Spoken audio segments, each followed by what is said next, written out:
Okay, so I'm trying to revert back to being a guitarist. I've been in composer mode the last few weeks. I finished a string quartet and sequenced it and recorded it with samples and tried to make it sound as much like real strings as possible. So that's going to be something that's going to be out into the world shortly. And I had put up a bunch of stuff. Hopefully guys are catching up with things and finding useful stuff on these.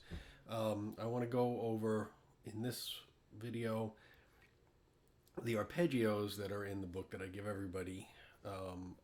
I do them all in G, right? They're movable. You should transpose them to every key. Why did I write them out in G? Because doing root first, second, third inversion. There's your G, there's your B, your first inversion, the third, second inversion, the fifth, third inversion, the F sharp, and back to the root. If you did it in F, you'd have open strings. If you did it in C, you'd have the root position here and then the second inversion down here. So doing it in G just sort of helps you see at least going from one to the next to the next to the next, hopefully. And the way I have them written out, and I have the strings underneath showing you when to change strings, right? So it's just I do the major 7, dominant 7, minor 7, minor 7 flat 5, and diminished. Major, minor, dominant, minor 7 flat 5, diminished. Yes, there we are. I have them all here. All right, so I'm just going to go through them quickly. There's not a lot of explanation required. I have them written out starting with an upbeat, most of them. So the root position one is actually starting on the 7th, and the root position would be on the down. The root note would be on the downbeat.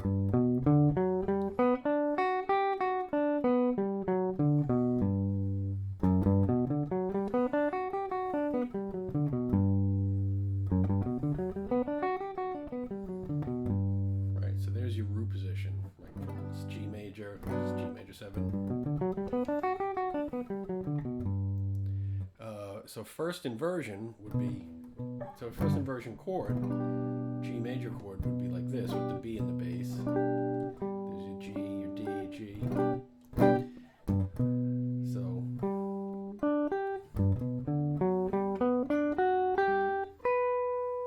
actually I wrote it out like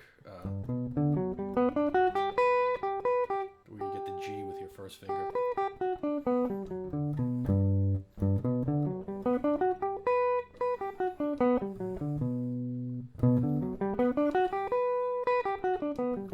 So that way you kind of state positionally, really. It's a stretch. You're covering 5, 1, 2, 3, 4, 5 frets.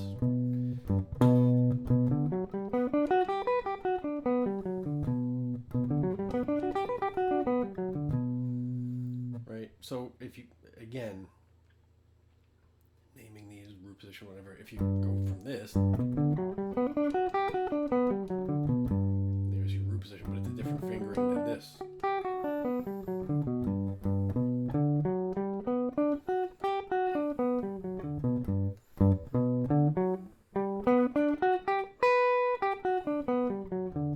Same thing with the second inversion, which would be like this G major chord.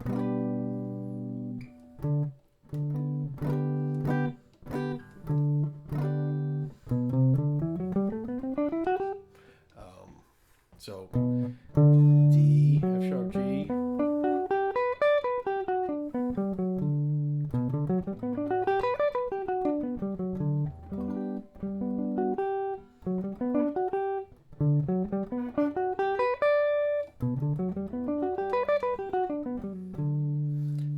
Then the third inversion starting on the F sharp.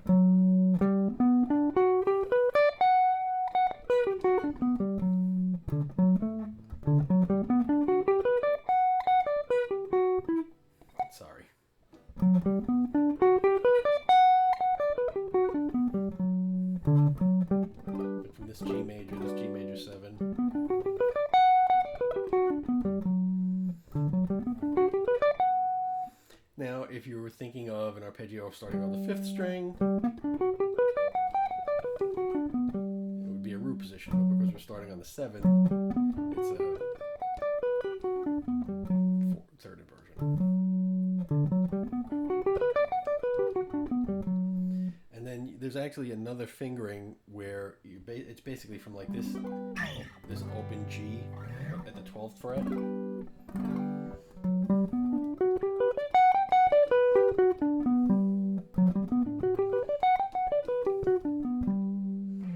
So root position, 1st inversion, 2nd inversion, 3rd inversion, and then back to the root position but with a different fingering.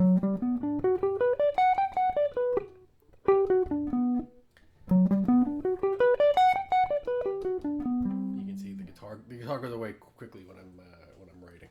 Anyway, so those are the major 7 arpeggios. Minor 7, right? So instead of 1 3 5 major 7, it's 1 flat 3 5 minor 7. I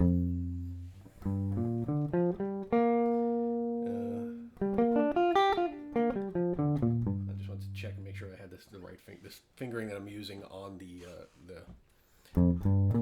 So I'm using. So kind of sliding your 1st finger up, like this G minor 7.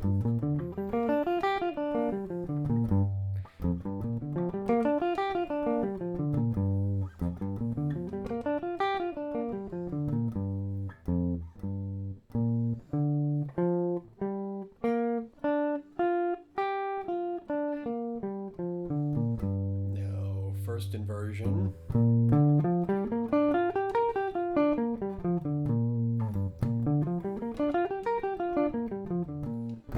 So this is again like the chord inversions. The arpeggios follow the chord inversions.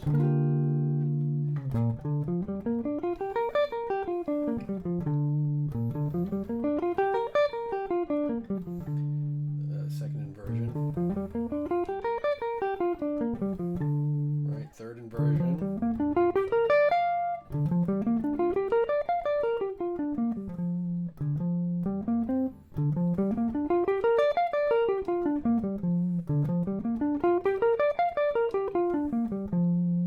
And then another root position with a different fingering.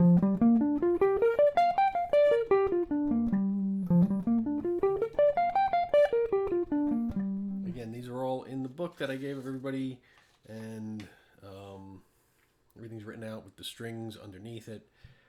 It's just a ton of time to work through them all in every key. G7.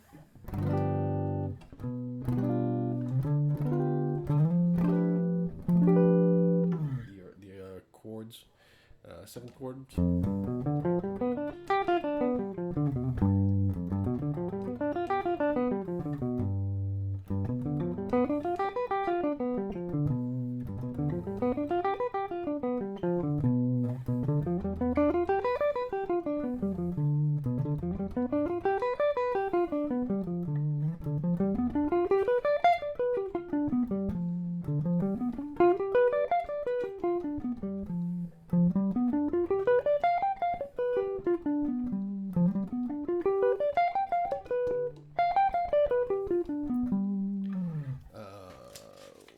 Just zipping through the rest. Minor 7 flat 5 again.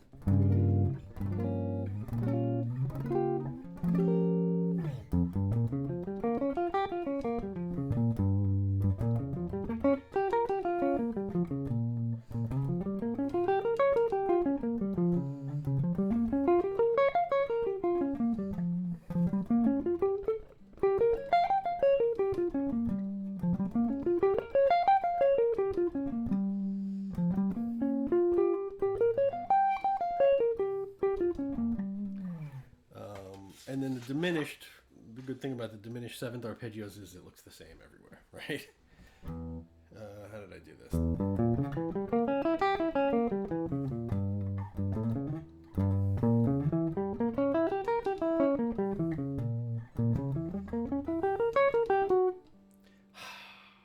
It's not a good day for me, huh?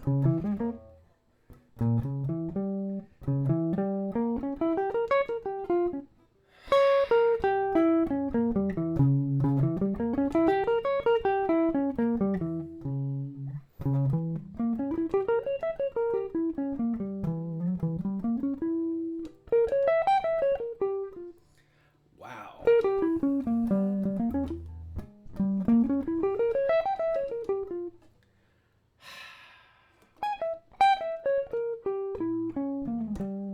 Anyway, so it, again, it goes with the inversions of the chords, the inversions of the seventh chords, the inversions of the arpeggios. And you should take each one through all 12 keys, right? So let's do the first inversion, major 7, then C major 7, then F major 7, B flat, E flat, A flat, G flat. I said D, it sounded like G. Now G flat or F sharp. B. E. I'm going to do it up here rather than open. Do it open, then you get an open string. A. D. And then we're back to G.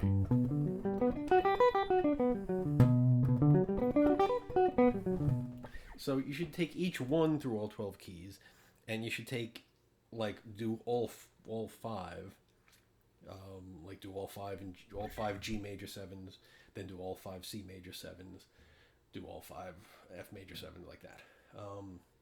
And of course, when you're doing, like, you can either start from the lowest spot on the neck for C major 7.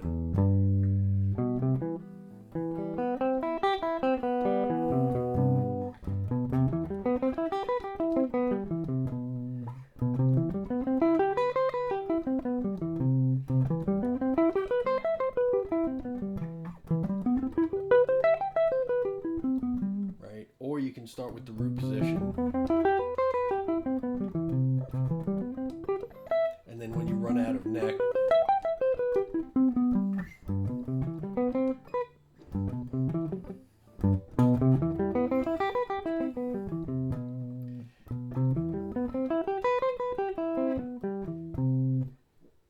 start over, move back down the neck to get to the next available one. Sorry for all the mistakes in this one. It's been a long weekend. Hopefully the next couple of videos that I'm doing today will be a little bit better than this one. But I just wanted to go over the sort of nuts and bolts of those arpeggios, show you what the fingerings look like. Take your time, learn them one at a time, and just really, like, drill them in all 12 keys, all positions. Those are sort of the building blocks for playing through changes like that.